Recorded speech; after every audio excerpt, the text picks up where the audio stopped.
Today I will talk about Port Arthur, a famous fortress in the Northeast Asia. The history of Port Arthur starts from the late 19th century in a small fishing village, Lushunkou. Lushunkou was a part of Qin Empire and it was situated in Chinese Liaodong Peninsula. In the late 19th century, one of the village officials, Li ordered to start large-scale construction of the fortress. The main investor and constructor was the Tianjin French syndicate. Engineering and artillery works were given to German military engineer Constantin von Ganneken.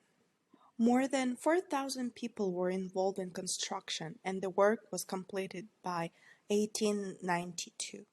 The location of Port Arthur was important for three states. First was China, the biggest port that protects its capital, Beijing. Russia had a strategic importance in it to influence northern China and Beijing. And the third country was Japan. By early 20th century, Japan started to develop imperialist policy and wanted to secure its influence in Pacific Asia, in which Port Arthur was one of the important posts.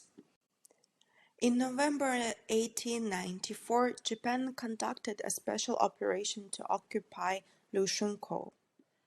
Despite the fact that Liaodong Peninsula was given to Japan according to Shimonoseki Treaty in 1895, Germany, France, and Russia opposed this decision. French and German diplomats advised Japan to abandon their acquisitions, and Russian Tsar Nicholas II announced a more army mobilization in response to Japanese occupation. Thus, Chinese government gave up Liaodong Peninsula to Russia for a 25 years lease.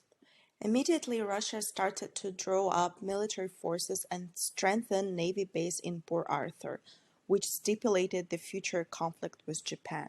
The euphoria from getting its first colony soon turned into a worry how to defend Port Arthur. The problem lied in Russian geography and its long distance from the political and military center of St. Petersburg to Liaodong Peninsula.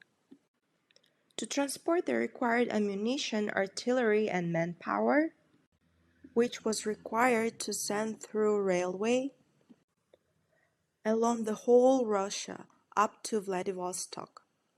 In the beginning of the 20th century, Trans-Siberian Railway allowed only 3 to 4 trains a day, and the time travel was 1 month. Another problem with defending Port Arthur was lack of budget. Although the Minister of Finance Witte approved increasing spending on Port Arthur, later he stated that there was no immediate danger to Russian fortress, and his policies toward Russian industrialization were considered more important. Growing Russian presence in China developed resentment among Japanese officials who grew their own colonial ambitions. On August 6, 1904, Japanese Navy bombarded Port Arthur. After forced assault, Russian General Stessel capitulated, resulting in Portsmouth Treaty in 1905, by which Japan replaced Russia as a leaseholder. Port Arthur was renamed as Ryojun and was a part of Japanese Kwantung Lease Territory until 1945. After World War II, USSR occupied Ryojun and returned it to China in 1955.